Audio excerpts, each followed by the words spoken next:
ولا تحسبن الله غافلا عما يعمل الظالمون إنما يؤخرهم ليوم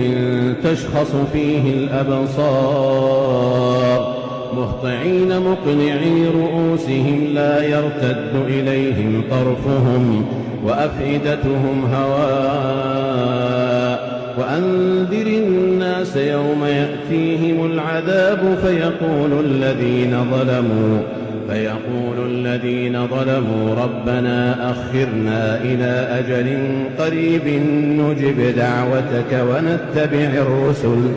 أولم تكونوا أقسمتم من قبل ما لكم من زوال وسكنتم في مساكن الذين ظلموا أنفسهم وتبين لكم كيف فعلنا بهم وضربنا لكم الأمثال وقد مكروا مكرهم وعند الله مكرهم وإن كان مكرهم لتزول منه الجبال فلا تحسبن الله مخلف وعده رسله إن الله عزيز ذو انتقام